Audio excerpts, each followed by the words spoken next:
All right, guys, we're back. We're here with the Pit Chatter Podcast, live recording from the Hext Haunted Attraction Tower here, located above the start-finish line here at Franklin County Speedway. I'm your host, promoter for now, anyways, maybe. They're trying to kick me out of here every week, man.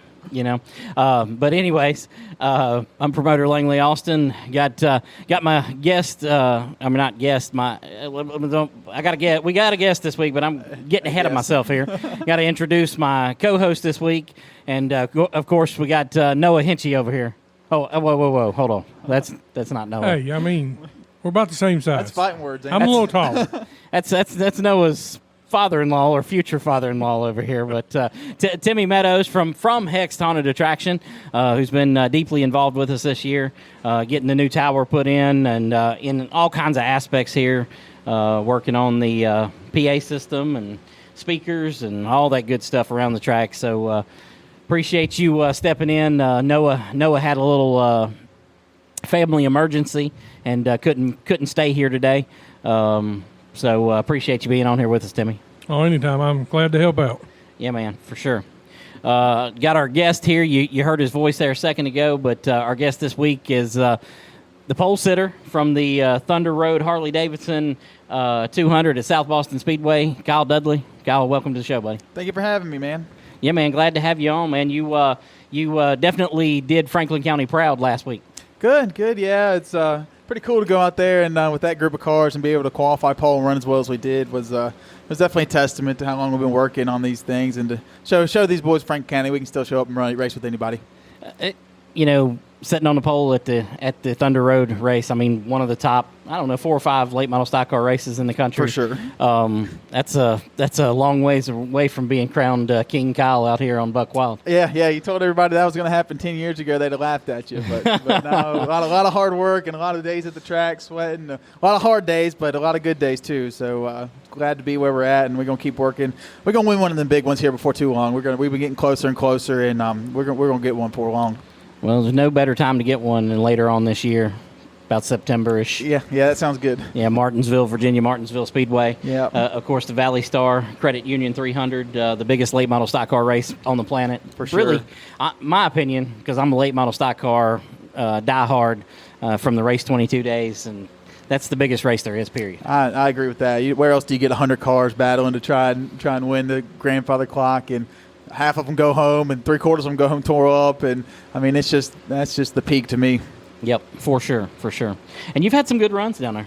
Yeah, we've been fast. We've had speed. It takes a lot of things. You got to be good, fast, and lucky to win that one. That's what I always say. And I've been lucky sometimes and not fast and finished good, and I've been fast and not been lucky and finished bad. It's just you got to get them all three synced up there, and we're gonna keep trying. Of course, having the best car always helps, but that's, like I say, when you're battling against 100 guys out there, the best of the best, full-time racers and stuff, it's tough, man, but we're going to work at it this year and see if we can't go down there with a good piece and take home a clock. Yeah, sounds good. Well, I know, even the people who don't necessarily like you here cheer you on there. It's funny how that works, isn't it? I got the same people booing over me here that are first time I go qualify pole, you see them stand up cheering for you over there. So it's funny how race fans work. I love it, all the passion both ways. It's a lot of fun to deal with. I have fun with it all. The people here yelling at you, booing you, cussing you, whatever they may do, Facebook stuff. You can have. I just look at it all as entertainment, man. It's a good time for me. I don't take any of it personal, so it's a lot of fun to mess with them sometimes. Well, they'll be back booing you Thursday. You'll be planning on making your first start here of the season. Which is weird to say. Yeah, isn't it, though? At most seasons, you've spent more time here probably than anywhere. Here in Motor Mile, Motor Mile obviously not being open. You've been running down there at South Boston pretty regularly. But man, I think the competition here is probably both hating that you're going to show up and looking forward to the challenge. Yeah, I think so. I've talked to a lot of them, and they like to, these people. There's some real racers still out there that like to come and race. There's some that won't show up and whatever else because they think they're beat before they get there. But if you don't go there and try, how are you ever going to get better and be able to compete? I took my fair share of ass whoopings to get here, so it's fun to be on the other side. But then again, I'm far from unbeatable. So if these guys come here, I'm sure it'll be a good show, and I'm looking forward to it. Yeah, hopefully we're going to have a good field. Talk to a bunch of people. I know you've been talking to a bunch of them. you know, your mom putting up some money, Rose Dudley Realtor putting up a little bit of money, adding to the purse, trying to draw some people out. We're kind of adjusting the tire rule a little bit because it just hasn't been working in our favor. You know, as a track, not necessarily the competitors, but as the track, it hasn't been working for us, and hopefully that'll bring some people in and it'll be a good race. Yeah, I think from everything I've heard, I think we're going to have a bigger turnout for us than we've been having. So that'll be good. Hopefully to build some momentum going into the rest of the season. Glad we can make it and come out here and try and help out. And, you know, like I say, I've talked to a lot of guys, and I think we're going to have several new guys coming that haven't been here all year. So I think that'll be good. Yeah, I think so too. Tell us a little bit about. I know we had you on our live show at Logan's for a couple of minutes, but tell us a little bit about you getting started racing here. You know, your dad was a wheelman here back in the day. I mean, he had epic battles with all kinds of different people, you know, and even, you know, some that you've battled with, the Bobby Gillespie's, and, you know, they've had some great battles over the years, but, you know, you got your start, I believe, in street stocks. I believe that's what it was called at the time. Tell me a little bit about, you know, getting started. Yeah, so really pretty much grew up here every Saturday. You know, Dad was racing, and it was all I ever thought about really growing up, and as soon as I was old enough, Dad got me. It was actually his old limited car that he ran down here and won a bunch of races with. And we drug it out, cleaned it up, and it was my first car. And started in it. It was called a street stock at that time, which is 8-inch tires, 3,400 pounds, and really teach you how to manhandle a car. I think I wrecked more races than I finished that year, but they gave me a fast car, and that was dangerous for me being a rookie. And but yeah, just kept working on it from there. Then we moved up to the limiteds at Motor Mile late models here, which is very similar to the same thing. And just kind of kept battling that and fighting with that, and getting better and better before we really started getting competitive up at Motor Mile 2. You know, we won a few races here. It took me till halfway through 09 before we finally won one, and we won a couple more by the end of that year. And then 2010 things really started rolling and clicking for us. We started winning way more regular, and like I say, being competitive up at Motor Mile, which is very tough. But that's just kind of where we started, and like I say, that was 2008 was when I started. So I mean, we're talking 16, 17 years ago, and it's crazy to think about right now. And you know, I don't feel like an old man, but I freaking feel like I've been racing as long as these old guys. So it's been a lot of fun. Like I say, it's been a lot of hard fought battles. You know, I didn't start out on the top like people would look at and think now. We kind of came from the bottom. There was a lot of rough days there at the beginning, and a lot of ass whoopings I took on the way up. But like I say, you get better from it every time, and you learn something, and just takes determination to keep fighting and keep scratching and clawing and seeing what you need to make these cars fast. And you learn every time you're out here at these tracks. So that's why we try and hit as many of them as we can, as often as we can, because I mean, coming here, going anywhere, you learn something every time. So it's always good to get track time anywhere you can get it. What do you take away from here that you can apply anywhere you go? This place is one of the most. You got to be up on the wheel. It's Mike Looney's called it the gym before. You come here to kind of work out, you know, to stay in shape for everywhere else, because you get around this place, everything else is cake. And it's just, this track has so much character, and really the turns and a lot of stuff transfers from here to a lot of places. You know, high banking, and the turns are tight, but with the high banking, it kind of almost equals it out to places we go, which like Motor Mile and Lonesome Pine even I thought was very similar. Caraway has some similar characteristics, you know. So a lot of stuff you can learn and can translate, man. You know, it's all about getting grip on these tracks, and anything you do to get you gripped up better here, like I say, most of the time it'll translate a lot of places. You've been a little bit everywhere racing. I mean, you mentioned some of those places just now. Is there anywhere you've been that you just are still searching for that victory, or searching for, you know, the opportunity to win there? Well, see. Luckily, I've won everywhere I've been except Martinsville now. There's not a track I've been on that I haven't won at. Yet there are some I still feel like I struggle at. Ace, I feel like I'm far from as good as I should be at. Caraway, it seems like I'm hit or miss when I show up there. I don't go there often, but when I do, I'm kind of hot or cold. You know, it's no real middle ground for me. And that place is kind of just Ace and there just seems so odd to me. It's just such a different track, and nothing. It's like they're two outcasts. It's nothing really translates from there to like a lot of these other places. Like you go to Motor Mile here, Lonesome Pine, South Boston. It's all kind of similar, but you go to like those places, they're just so different. It's hard to get the cars working like you want there. Right. Any tracks you are looking forward to going to that you haven't been to? Yeah, so we've been looking hard at trying to go to Tri-County for the Cars Tour race later in the year. Yeah. And I'm wanting really bad to go to Wilkesboro, too, with the Cars Tour later in the year. I think both of those will be really fun. Tri-County, new pavement, high grip, which suits me very well. I like high grip tracks, seem to do a little better for me. And North Wilkesboro, same way. And, of course, it's North Wilkesboro. Everybody wants to go there and run. Sure. So that's two I've kind of got circled I want to try and make happen. Gotcha. I mentioned, Buck Wild earlier. In your career, and hopefully that was a everybody- different Kyle Dudley. That was a different Kyle Dudley. That was a young fat kid. Yeah. That was, I mean, it was definitely a different. Listen, me and Noah joked earlier. Noah said when I told him, I said, he was just a young fat kid then. That was my exact words. And he said, so you're saying there's still hope for me? yeah, that's right. That's right. Show him those videos because there is. There's a lot that you can take away from Buck Wild. I'm good and bad. Yeah.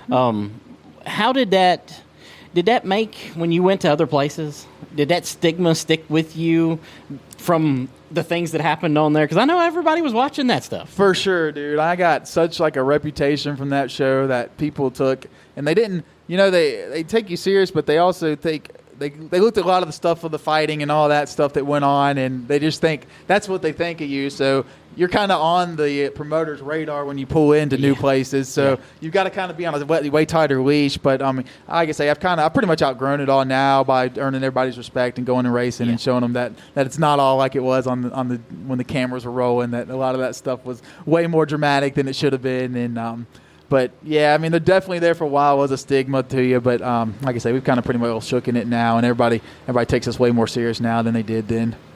One thing from the Buck Wild that I thought was very interesting, and it didn't happen until a couple of years ago, which is funny, because Buck Wild was, 2011, I believe? 2000, yeah, I think so, 2011, so, that sounds right. 2011, you're on there, all these guys, all this crap's happening, it's crazy. I mean, it's very entertaining to watch. For sure, okay? for sure. It wasn't great. I still go back and watch sometimes. You can't not, but 100% I do too. It wasn't great for the track's reputation. Correct. But one of the things that came out of that, and I'm sure you already know this, you may not, but I listened to the Dell Jr. download, and I'm listening on there one day, and it just comes up about Franklin County. I don't know if it was because we were having a car store race or what it was, and he's like, Kyle, I know Buck Wild and Franklin County. I'm like, holy crap, man.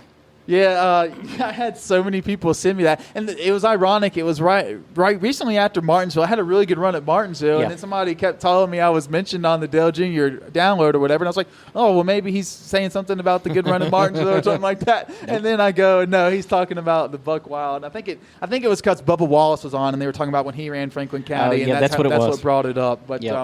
But yeah, I mean, good or bad, it's still good. Dell Jr. knows my name, so that's good for something. So I mean, I thought that was impressive because that was you were the guy he mentioned from the show. Yeah, I know. And there's a lot of characters that 10 in the years show. ago. 10 years ago, and he still remembers it like that. I mean, he could have remembered Kelly King being on top of the car down there with the flag.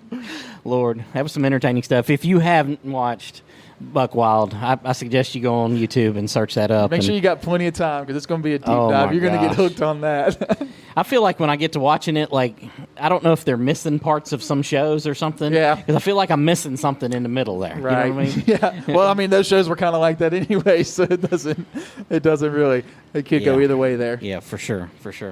Coming up Thursday, we got kind of a mixed set of rules, limiteds, late models, kind of mixed in. What engine you run when you come here? I got the 604 in right now. I just got it back from Billy, who built me one. Never ran one. He kind of told us it's what we need if we're going to run limiteds at South Boston, or if Motor Mile opens back up, or wherever, or if we're going to be renting the car or whatever. That's kind of the way to go. So I just got that in, and I want to try it and see how it goes. I've never ran one. I don't know really what to expect. Practiced it today. It felt pretty strong. I think it was. I feel like it was better than the 603 I had in, but you also did get a weight break with the 603 with these rules. So I don't know how it would equal out. Like I said, that's kind of what the experiment's gonna tell us during the race. Yeah, everybody seems to be of the opinion that the 603 is the best motor to run based on that weight break and what carburetor you get and all that stuff. Yeah, I think it's real close. I had a 603 in here. Run it last year, and in 2020 we had these very similar rules. Very similar, and I had it in, and I had to switch it back and forth a couple times because the rules kept changing there. I felt like I changed the motor every week that year. Listen, I have never changed the rules here in any division. Okay, right. I think I changed 7 motors that year, depending on what rules you made that week. Listen, and you know, I'm gonna be 100% honest with you. Why? And I may have told you this at the time. I said, you know what? If I just keep changing the rules and you run every different motor, they're going to run out of excuses. Right. At some point or another, they just going to, dude, you just beat me. It ain't because of that. Yeah. There was for a while. I started to ask you which motor you wanted me to run for a while. I mean, and let's be honest. Last year, beginning of the year, I mean, you bluntly asked me, man, you think you're hurting the track? That I'm hurting the track by being there and winning all the races. I mean, you bluntly asked me that. Yeah. And as a promoter, I appreciate that greatly, but. You know, at the same time, you didn't race here a lot over the course of the year. Mm-hmm. You haven't raced here yet this year. I don't think it was you. Yeah. I don't know what it is, but I don't think it was you. Racers are a finicky bunch anymore, man. There's very few. It seems they look for more reasons not to race than they do to race anymore. And I don't really know why. Like I say, I know there's dozens of cars from Motor Mile that have just sat on jack stands when they could have gone here or anywhere else and run. Right. And I mean, you talk to them. I can't.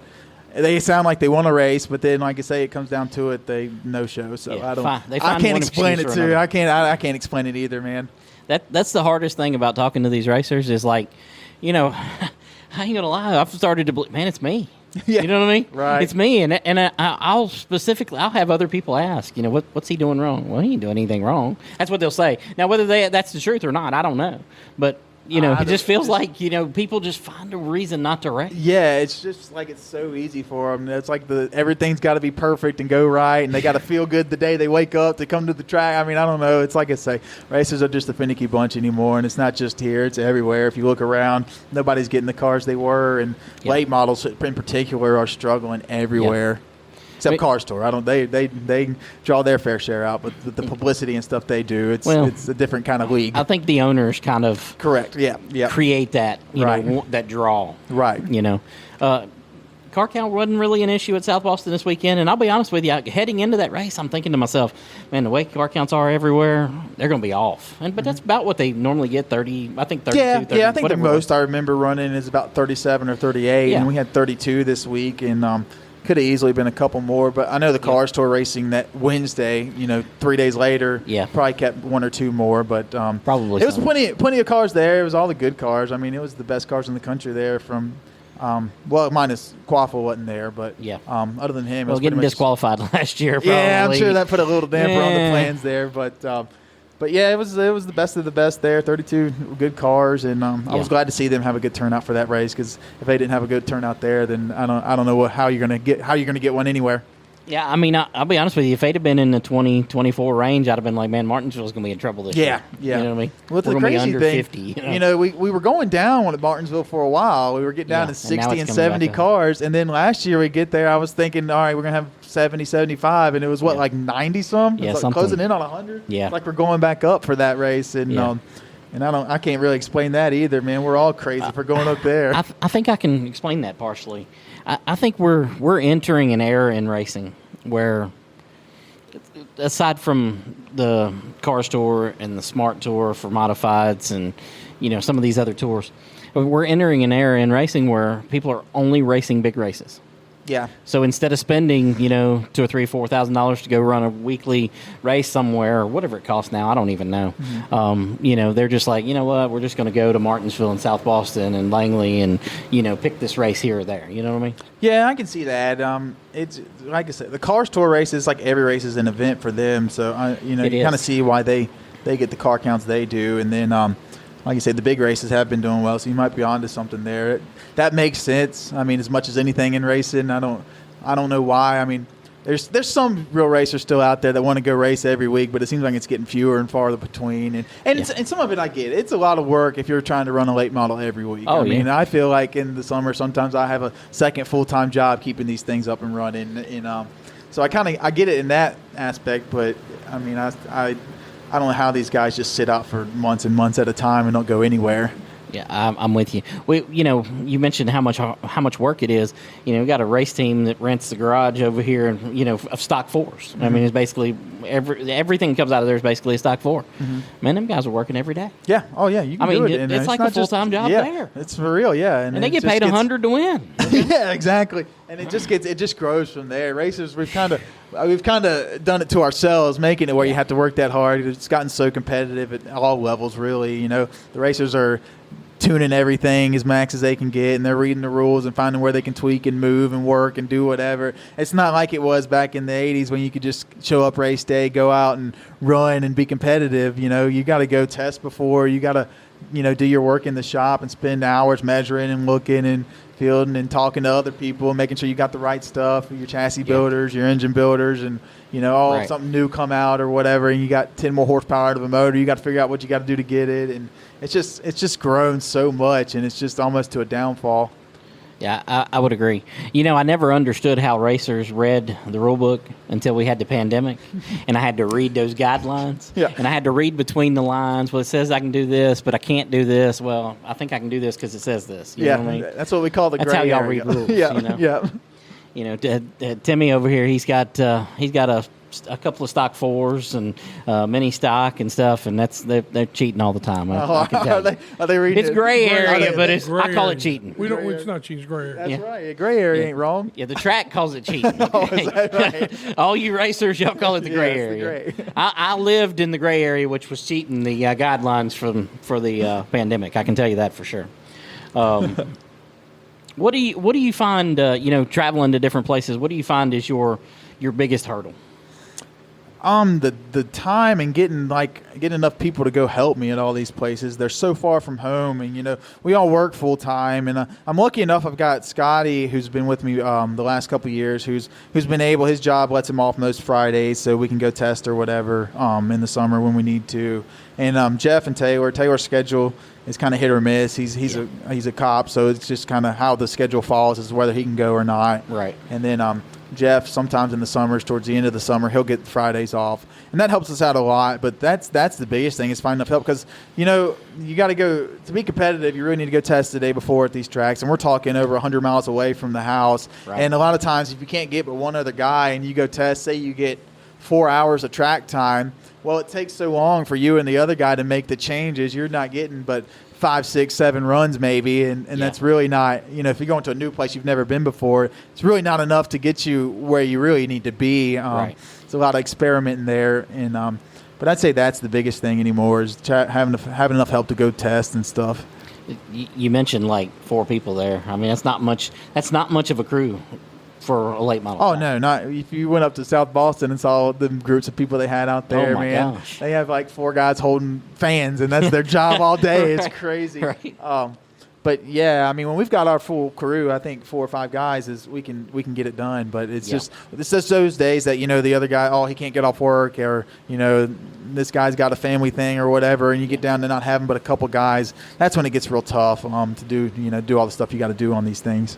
All the guys you mentioned on your crew, I mean, you and Taylor have been friends for like a lifetime. Yeah. All the other guys, they're, crew members of other race teams that have, ended up at your team. Yeah. Do you actively try to seek out and find new people to try to help you with the car, or you just don't have time to do that either? No, not really, honestly. I mean, I always, I'll offer people if they want to come, but I mean, most of the time it's always been there for a while. It was just me and Taylor working on the cars all the time, and then, you don't have time to call these people and to ask them. But a lot of people, when you run good, a lot of people start wanting to come help you. It's funny. Yeah. It's a crazy world to kind of live in, because when you're at the bottom struggling and fighting, you can't get any help. Yeah. And then you get to running good, and people start showing up and coming and helping you. And it's about treating people right. I'm good to these guys, and they enjoy coming. I try my best not to make it like a job. We come, we have fun. We don't make them come. If we don't want to go that week, we don't go. Right. Stuff like that. I don't ever want it to feel like a job for those guys that are devoting their time and effort in. So we keep it fun. We have a lot of fun, and I got a really good group right now. Like I say, we've kind of put it together these last couple of years, and this is the best crew I've had. So I'm really happy with all of them, and I can't thank them enough for all they do for helping. I couldn't be doing all this stuff without them for sure. Yeah, you mentioned people coming around when you're running good. It's kind of like, sponsors in racing. The people who actually need sponsors can't get a dime. Yep. The people who don't need them, But they Dell got them Jr. out can running call out there. anybody and Right. get as many as he wants. Yep. It's Yep. crazy. I get that 100%. It is like I say, this sport is crazy when you get to looking at the business side of it. Financially, none of it makes any sense. When you go to adding it up, it used to be you were racing for the purses, but the purses don't matter to these big teams. They've all got sponsors and stuff. They're making their money before they show up to the track. The purse really doesn't matter. It doesn't have an effect on them. So I found that the purse doesn't matter at all anymore. yeah, No matter what you pay, no matter what you the really- gap. And I tell people this: the reason is people go, "Well, why can't you get 32 late models?" Well, the gap between what I can pay and what it's going to take to get them is so far out of my reach, I can't get there. Yeah, it's like you got to have an insanely high purse to draw anything like that. And like you say, you can't. You can't just pull 10 grand out of your pocket to get the car to hope they show up. It's been tracks that do that, and then they get 12 cars, and it's just crazy. I can't. Yeah. Who was it had that big race at the beginning of the year? It paid I think it paid 15 or 20 grand. Yeah. And they got like 14 cars or something. Yeah. It was just tough, and man. you can't It's like even come close to making the finances of that work. Yo, no, absolutely They're not. definitely I'm losing sure. money. Unless you get a great crowd. Yeah. And that's the one thing I can say. Some of these races, South Boston could, not that I'm encouraging them to, but they could probably, the way that crowd was and the way it's been the last few years, they could pay more, and build it. But I'm sure they're like, if we throw any more money at this, man, if the crowd goes down a little bit, we're in trouble. Right. Yeah. And I get it. The tracks have as hard a time as they're not getting rich off this stuff. I get it. I'm sure it's hard to make all that work, and that's. Like I say, being a track promoter, that's one job I would never want any part of, man. If we could go back to another pandemic, I could make money. Yeah, okay? yeah, I know. I remember this place was more packed than Holy I had crap. ever seen it during the pandemic with all the modified races and everything, dude. It was unreal. I told somebody, they said, well, what was it like during the pandemic? Did you actually get anybody? I said, listen, you couldn't find concrete, okay? Yeah. It was Oh, all yeah. people. It They was. were everywhere. Yeah, I remember that. Yeah. It was a good time. I know that was a terrible time for the country, terrible time for, a little bit of everything, but it was a great time here at Franklin County Yeah. Speedway. I can tell you that for sure. Yeah. Coming up Thursday, got a 50-lap race. What do you, it's not a long race for you. It's a little bit longer for the guys that have been racing with us. We didn't complete but like 11 laps for one of the races earlier in the year. Yeah. Circumstances there, but 50-lap race. What do you gotta do to make sure you're at the front of the field at the end of that one? It's really, you don't have to pace too much with 50 laps. These cars and these tires and stuff can take it pretty good.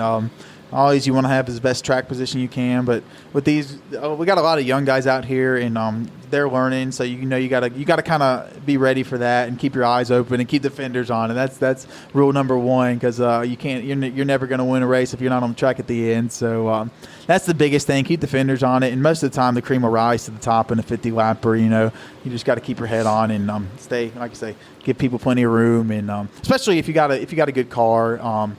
You just don't want to go head over heels on the first few laps and take yourself and everybody else out, and then we're out running around with 3 cars at the end of a race. We've had that happen a couple times this year I've already. noticed that, but hopefully I get these guys are learning. I was there too. Once again, we talked about my rookie year when I probably wrecked more races than I finished. So I get they it. looked a lot like you back then. Yeah, I get it. It's hard, man, when you're strapping into these things, especially when you're first learning, and especially if you think you've got a fast car and you don't want, you're worried to death about somebody getting out front and getting away. You're going to get opportunities. There's going to be cautions. There's going to be restarts. You got to keep your head on and know that there's 50 laps to get this done. The guy who's out front on lap 2 is not, really going to be at that big of an advantage. There's going to be a time they're going to bunch up, Right. So you just got to keep your head on straight and keep thinking, and it's hard to do in these cars sometimes, but that's the key to all racing, really. I would agree. Hopefully we'll have a good show. Hopefully you'll have a good run on Thursday. Timmy, you come up with any questions over there that you think would be good for Kyle here? Yeah, we about drowned him out, didn't we? He's been over here listening, man. I'm listening. I'm just trying to think about Thursday, and I'm more interested in the gimmicks, like the burnout content. Yeah. I just want to tell people, since last year I won, I'm not going to be in the competition this year to give some people some chances. Yeah. That's very nice of you. Yeah. I think I don't know if it was the actual burnout that won it for you or the flames. Gray area. I mean, there was no rule there. Hey, I mean, win's a win. Win's a win, dude. You're right, 100%. Caught your car on fire doing it. That's fine. Yeah. I know. We got a celebrity coming to run the IndyCar race. You're gonna like this. Do you know what I'm talking about? No. John Michael Songer is Oh, my coming. Lord. Yeah, it's going to be a show. The legend himself. Yeah, oh, yeah. Oh, So that's Ghost gonna Road. be, I was coming Thursday just for that. I wasn't sure if you were going to say him or Kevin Booth. Well, Kevin Booth, we both know he'll bring a car, but he won't run it. Oh. He'll get somebody else in it. We all know that. But I think his son might. I think they've got several of them. So hopefully Yeah, I we'll have sent him bunch a of them thing the out other there. day. He was talking to me about, I need cars. You going to work car? Yeah, I sent him one. He bought 2 of them. Yeah. You know, so I think they got 6 or 7 cars. Yeah, and we'll see. now. Man, we got somebody out here practicing. We're, practice continues in the dark here. That's probably so, Wes Gibbons. I mean, He'd be all right. you know. Anytime there's chicanery here, it's probably him. Yeah, it's a safe bet. More times than not. we gotta get him in a late model before the year's over with. What's the crash clause? Timmy's his dad. I don't know if you know that or not. Okay? Is he? Yeah, that's I Daddy Timmy have to over do there. some studying on that because I've seen the way he races. Well, sometimes. I'll be honest with you, man. He and I said this to somebody last week, and they laughed at me, and you'll probably laugh too. But he's a reformed man. Okay, Is he? He I has haven't wrecked seen the him. crap out of some haven't people been in the here. past. I haven't been here this year, so I gotta take that into. I don't effect. think he's wrecked anybody in like a year. Okay. Is he? You just jinxed it right there. Well, He got wreck into the shit out Josh of in that somebody one this stock week. 4 race, but he apologized for it. Yeah. And it wasn't real intentional, but Yeah. it Yeah. Oh, I wasn't- mean, he still races very aggressively. Okay? Yeah. He's Kyle Dudley, circa 2013. Is he? Okay, all right, yeah, all right. 2013 there. About he's just getting about there. He's yeah, getting there. yeah, He's- but yeah, he's he's figuring still it rough out. around the edges Yeah. and Steve Dalton's going backwards, looking for him and Yeah. things like that. Yeah. Fair enough. I think he just told me a few minutes ago, which I'm not looking forward to, but maybe somebody is. He's got a stock 4. Mm-hmm. He's got a mini stock. Timmy's mini stock. He's got that. He's got any cars, obviously. And he just told me he was going to work on some Legends cars, and he's bringing them this weekend. I'm like, holy He's gonna run every I division. mean, all he keeps needs on is a now. car from Yeah, you, I hear rental yeah. car. I mean, Timmy, get the money out of it. Yeah, okay? we have to talk to Taylor or get Taylor's car out or something. Well, 20,000 covered. I think he's got that in his pocket. Okay. Yeah, that'll work. I mean, that's a crash clause. That'll work. You keep what you need when the race is over with. Okay. I like Wes a lot, though. He's a good guy. He comes out here. I think he works on every freaking stock my 4 out there. Every time I come here, he's up under somebody else's car, beating on it, doing something. Well, listen, I think you just mentioned Timmy's frustration over here. He's got the mini stock. because he's out here helping everybody, which is good. The competition is great, but he lost his stock 4 chance. He didn't get a chance because he was working on them and didn't get the battery charged. So. Oh, no. Oh, yeah. yeah. His mini stock race was Yeah, you out quick. gotta take care of your stuff before you start helping everybody else, man. Well, I think, where he works on all these stock 4s, he has underestimated the amount of time that mini stock is going to take. Yeah. Like you mentioned a minute Yeah. ago, it only escalates as you go up. Right. I mean, he got a late model, he'd be in real trouble. Yeah, Okay? yeah. Real He'd have to trouble. put them stock 4s down. 24/7 working on Yeah. them things for sure. I mentioned Steve Dalton a minute ago, and it got me to thinking about a question. Oh, Lord, where's this going? Well, you've had some interesting battles with some people here, Motor Mile, a little bit everywhere. Probably more interesting ones here, obviously. But who's the guy that you feel like challenged you the most? Behind the wheel, where not necessarily if you guys are wrecking each other or anything, nothing like that, but the guy who made you really go, man, I'm learning so much, even though, man, I'm racing this guy really hard and he's racing me really hard. There's a lot of them. I know back in the day when I was starting out, me and Kelly Kinger had some good battles over here. Bobby Gillespie, of course, was always good. But here in the last several years up at Motor Mile, it's got to be Mike Looney, man. Yeah. He was kicking our butts bad there for a long time, and that'll just drive a guy like me crazy. You hate getting beat, but when it's the same person over and over and over again, it just makes you want to get to work. And we've gone at it these last few years, and Yeah, we've gotten together. He's spun me a couple times. You know, I've gotten into him before, but I think we've about got it figured out how hard we can run each other, and we have a lot of fun up there. And if you ever see those races, man, we go at it, man. We're side by side more times than not, and we have a lot of fun doing it. But that's made me a lot better, and I think it's pushed him and made him get better. He'd say so. He's been struggling a little bit up here at South Boston this year, which I mean I was right there with them for a long time too, till we kind of hit on some things. Man, you just clicked like recently. Yeah, oh yeah, dude. I went up them first 2 times, and I was trying to get Forrest to come help me. I was reaching out to everybody trying to figure out what we need to get better. And finally one day we went up to the shop, and I just changed everything on it, and then we just showed up the track, and we were pretty good, and we've been solid ever since. Since then we've won 2 poles, won 1 race. Like I say, 1 pole being this weekend. There were some stout cars, so I feel like we're in a pretty good spot up there. But it hadn't been easy. Those ST2 tires just changed the game up there, and it took us a while to kind of catch on. But like I say, I think we're in a pretty good spot now. Hopefully we can get up some more wins over there too by the end of the year. What's the difference with those tires? I don't. It's hard to explain what tires do to a car, what they don't, or whatever. But it seems like those tires just tightened everything up, and you just had to learn how much you had to free it up to get it to work there, and you had to go different ways about it. And there has been some struggles with them as far as, like, I've had several of them chunking and coming apart, but knock on wood, they've all lasted and never gone flat during the race. But a lot of people are struggling with them, saying they're getting inconsistent sets. I haven't really noticed that yet. It might get me the next race up there, but I haven't really noticed it as far as that goes. It's just so hard. You've got to change so much stuff. You get your setups dialed in from like you were running last year on the 50s, and you're nowhere near. You got to change so many more things, and you're not. It's like you're basically you need to throw your old notebook away and start over on these SD2s. It's just like they're so gripped up that it makes the car so tight. You just got to work around it as best you can. Now you'll be on F45s here. Thursday. That just better feel for you. Oh yeah, the 40. I've got a lot of experience on the 45, so you kind of know what you need there, which is nice. Like I say, I don't know what we'd have done on ST2s here. I hadn't run a set here. I ought to bring a set and put them on just to see sometime. Be curious to see how it affects it here, if it does the same thing it did like at South Boston or not. But haven't done it yet. Maybe one test session we'll play with that some. Gotcha.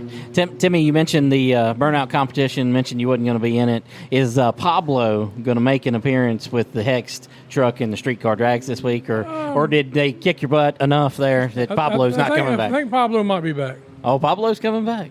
Yeah. Did you work on it? Did you soup it up? Did you put some new tires on there? What'd you do? He might put his nitrous kit or something on it. But, that sounds good. But he might just put an extra 12-volt battery in it. Hey, can we get the flames out the back of that one? That would be cool. That would be cool. That would be really cool. That was still under warranty. That was still under warranty, so I don't know if we should do that quite yet. Let's get the warranty out, then we'll think about it. Yeah. I mean, I'm thinking that we should. But how heavy is that the thing? The metal heavy. that you? It's not heavy.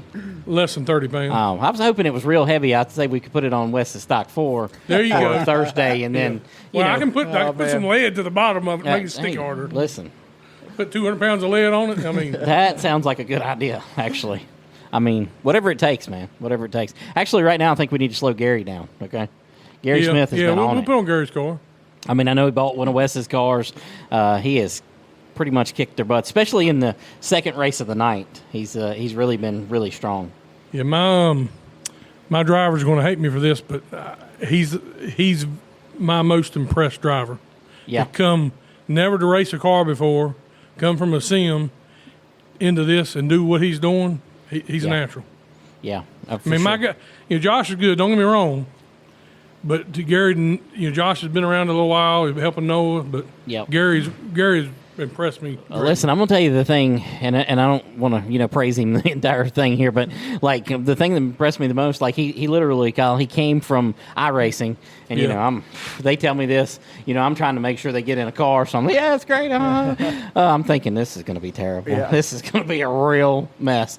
He gets in the car, and he runs the most consistent laps I've ever seen a guy run. Like, I'm sitting there with my phone. I'm getting the same lap time every lap. I'm like, Thinking Bonesburg. What in the world? I don't know. That's sim racing, dude. Some of them guys catch on quick after doing that. I mean, some guys come in late model racing that say he's just been doing the sim racing, and then you're like, well, I don't know about how that's going to work. And then they get in and they do just fine. I don't know. I mean, you got two guys in Cup who basically started that way, Josh Berry and William Byron. Yeah, I mean, and like I say, and you saw Josh Berry run the late model, man. He kicked all our asses for a long time. Well, not when he started, though. Everybody, and you mentioned it earlier, everybody thinks you're like an overnight success. Man, he's got the best of the best, and he's just kicking everybody's butt. Well, it wasn't always that way, and it wasn't always that way for Josh. Right. I remember when he showed up, I believe first time I seen him was either Hickory or Motor Mile in the first year that he run. I mean, he's in junior motorsports equipment that had been winning UAR races and everything else, and, man, he's not very good. Yeah.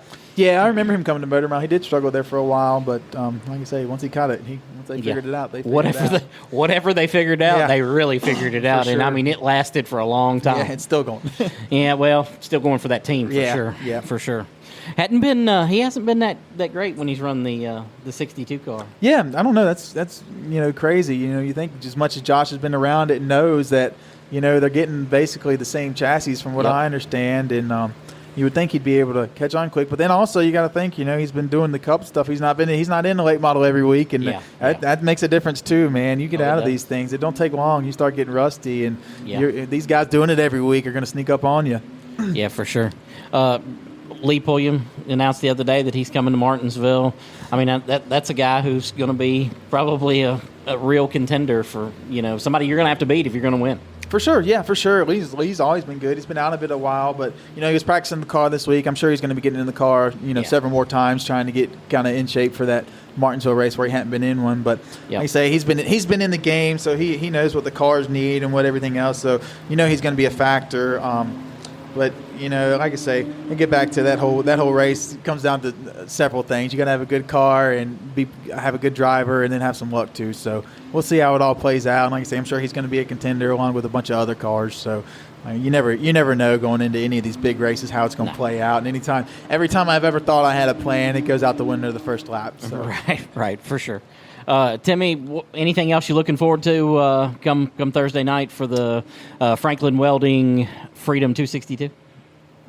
Good racing and kind of excited about the IndyCar. We ain't had one of them in a while. Yeah, it's been a long time since we've had one. I told one. y'all John Michael's going to be in it. That's what I'm most excited about. Yeah, we ain't had one with us. I'm pretty excited about that. So I got to make sure he signs the waiver twice. Yeah. Okay, that's what I'm saying. I mean, I've seen y'all's videos with him. And you need to make sure everybody else signs it too with him out there. Yeah. Ain't no safe spot with him out there. No.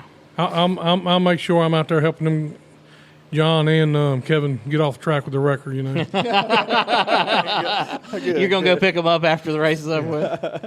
I'd love. I mean, I don't wish me and Kevin good friends, so I don't want him to get hurt, but I'd love to throw him off the field. I think a lot of people would. Oh yeah. There's been some interesting times here with Kevin, that's for sure. You mentioned, John Michael being in the IndyCar. You mentioned watching Wes race. How much of the other races here or anywhere do you get to watch? It's kind of circumstantial on, if you have problems or have to do anything to your car throughout the night. But I love to watch them. I love to watch the limiteds, and I remember the Super Streets up at Motor Mile. I made sure to watch them too. Those were two of my favorite classes I liked. But I try and watch them all when I can. They're all exciting, I'm a fan too, at heart. Sure. That's how you get started in all this stuff. So any of the good races, I mean, they've been putting on good. They can put good races on in anything. So I try and catch all I can of any of them. For sure.